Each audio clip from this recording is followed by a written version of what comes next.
मंदिर से क्या लोगों के विकास हो जाएंगे? क्या लोगों को रोजगार मिल जाएगा? वोट मिलना पर देखिए ये वोट जो मिलना था वो मिल गया, जो वोट मिलना था वो मिल गया। जनता समझ चुकी है।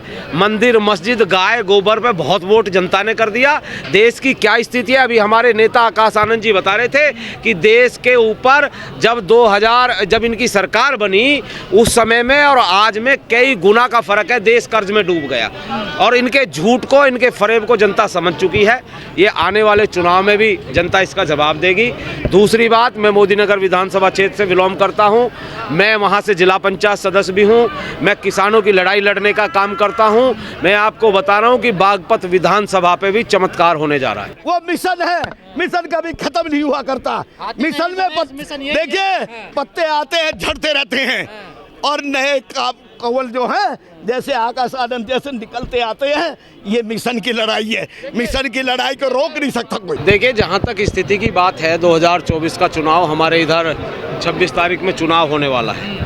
बहुजन समाज पार्टी कई सीटों पर बहुत मजबूती के साथ चुनाव लड़ रही है और हम आपके चैनल के माध्यम से कहना चाहते हैं कि निश्चित रूप से बहुजन समाज पार्टी पश्चिमी उत्तर प्रदेश में कई सीट जीतने जा रही है। कितनी सीट जीतने की उम्मीद है? देखिए ये तो चुनाव है, अब चुनाव तो जब रिजल्ट आएगा कितनी सीट जीतेंगी। मैं कोई भारतीय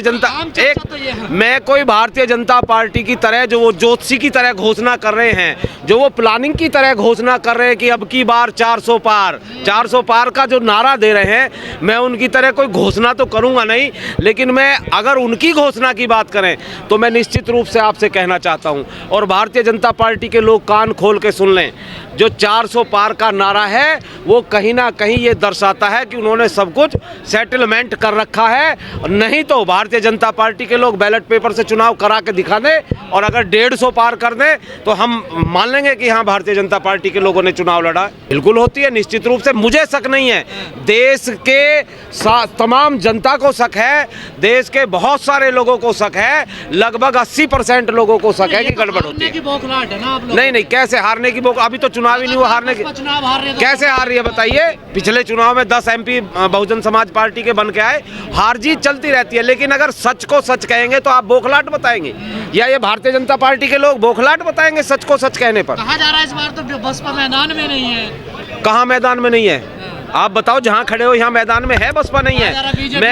मैं बी टीम तो, ये बीजेपी की बी टीम तो जो असली लोग हैं वो केवल लोगों को इस तरह की बात कर करके लोगों को बहकाते हैं। जनता क्यों वोट दे बसपा को? जनता वोट इसलिए दे क्योंकि बहन जी का शासन याद करिए, 2007 से 2012 तक जो पूर्ण बहुमत की सरकार बहन जी की थी, हर जाति हर धर्म के लोगों का सम्मान हुआ, हर लोगों को हर धर्म के लोगों को सम्मान दिया और विकास के नाम पे, लॉ एंड ऑर्डर के नाम पे, ये तो भारतीय जनता। ये मुद्दे नहीं है सर, आप मंदिर पे वोट दे रही है जनता, देखिए खुलेआम बीजेपी मंदिर पे वोट मंदिर पे भारतीय जनता पार्टी वोट मांग रही है। कहाँ चमत्कार, और सारे जाट तो बीजेपी में चले गए। अब केवल जाट ही बीजेपी में जाएंगे तो जो जहाँ जाट जाएंगे वहीं सांसद बनेगा। जाट तो पहले लोकदल को वोट दे रहे, नेता तो रोज ही जा रहे हैं बीजेपी में शामिल हो रहे हैं ना। देखिए वो नेता जो बीजेपी में जा रहे हैं वो उनका जनाधार खत्म है। जनता अपने आप वोट करेगी, जनता किसी नेता की सुनने वाली नहीं है। जनता इनसे त्रस्त आ चुकी है। किससे? बीजेपी से? भारतीय जनता पार्टी के लोगों से त्रस्त आ चुकी है। हो रही है। किसकी पूजा हो रही है? भारतीय जनता पार्टी की। मुझे बताओ ना, नाम बताओ ना, किसकी हो रही है पूजा? भारतीय जनता। अरे मुझे एक फोटो पूजा में लगा दिखाओ ना, भारतीय जनता पार्टी का किस आदमी की पूजा हुई है? डंका तो झूठ का डंका बज रहा, सब है पता है। 100 लोगों में से 90 लोग बीजेपी झूठ। अरे मेरे भाई, अब आप कह रहे हो, आप पत्रकार हो, मैं कह रहा हूँ, अब मैं फिर कुछ मैं नहीं कहना चाहता। अब आप ही अपने आप 90 बता रहे हो तो ये कौन सी जनता कह रही है? टीवी नहीं देखते? मैं देखता हूँ टीवी, क्यों नहीं देखता टीवी देखता हूँ। टीवी पे जनता बैठती है, टीवी पे नेता बैठते हैं, वो बीजेपी के झूठ और फरेब बोलने वाले नेता बीजेपी के बैठते हैं टीवी पर। जनता के बीच में जाकर टीवी पर चलवाइए। आप लोगों पे एक आरोप हो, लगता है बोलते नहीं है। कौन बोलते क्यों नहीं? मैं खूब बोल रहा हूँ, देखो आपके सामने खड़ा हुआ बोल रहा हूँ। अभी आप कल मेरी विधानसभा में जो बागपत लोकसभा के प्रत्याशी हैं उन्होंने 14 गांव करे, सुबह 9 बजे से लगा के रात के 11 बजे तक गांव करे। और कहो तो मैं आपको अपनी वीडियो भेज दूं, प्रोग्राम की वीडियो भेज दूं। कौन नहीं बोलता? खूब बोलते हैं, दबा के बोलते हैं, जनता सुनती है। कल हजारों लोग प्रोग्राम में रहे। हिंदू सुरक्षित है कह जा रहा, देखिए। हिंदू तो जिस दिन से ये देश आजाद हुआ है, देश बसा है, जब हिंदू खतरे में था, कौन सा हिंदू? राम नाम सत्य कर देते और हैं। फिर आप कह रहे हो, बार बार योगी जी कह रहे हैं, भाजपा वाले कह रहे हैं, योगी जी और भाजपा वाले जो कहेंगे वही सत्य है, और कुछ सच है नहीं। हिंदू पहले खतरे में था। किस तरह से खतरे में, मुझे बताओ, जो आज सुरक्षित है? सही मायने में तो इनके सरकार में मुसलमान सुरक्षित हो गया, जिसके नाम पे वोट ले रहे हैं, बिल्कुल हो गया। मुसलमान का मूड क्या आप घूम रहे हैं? मुसलमान का मूड ये है, हर लोकसभा में जो प्रत्याशी बीजेपी को हराने का काम करेगा, चाहे वो किसी दल से है, जहां जिस सीट पर बीजेपी को हराने में जो सक्षम प्रत्याशी है, मुस्लिम इकट्ठा होकर उसे वोट करने जा रहे हैं। आखिरी कमेंट, ये जो भगदड़ मच रही है इसमें क्या कहना है? ये तो सब नेता ये स्वार्थी हैं, ये स्वार्थी नेता हैं। इन्हें पद चाहिए, इन्हें गनर चाहिए, इन्हें सुविधाएं चाहिए। इन्हें सुविधाएं नहीं मिल रही है, त्रस्त हैं बेचारे, भाग रहे हैं। ईडी सीबीआई का भी जिक्र आता है। ईडी सीबीआई तो ईडी तो है ही है, वो तो आप लोग सब देख रहे हैं। ईडी सीबीआई का डर तो है ही, जिन्होंने चोरी करी है वही तो भाग रहे हैं। बताओ और कौन भाग रहा? चोरी करने वाले भाग रहे हैं। वो वॉशिंग मशीन में धुल जाते हैं। भारतीय जनता पार्टी में जाके हर आदमी बिल्कुल ऐसा सफ़ेद वाइट हो जाता है कि उसके सारे दोष गुण। अभी हरियाणा में इन्होंने जो कांग्रेस के नेता थे, उसके घर रोज ईडी छापा मार रही थी, और उन्हें टिकट भी दिया। नवीन जिंदल ही हैं, उन्हें भाजपा में शामिल करा, टिकट दिया। अब वो बहुत बढ़िया हो गया, अभी ईडी सीडी सब खत्म हो गई। अभी संजय सिंह पे दोष साबित नहीं हुआ, माननीय न्यायालय ने उन्हें जमानत दी है।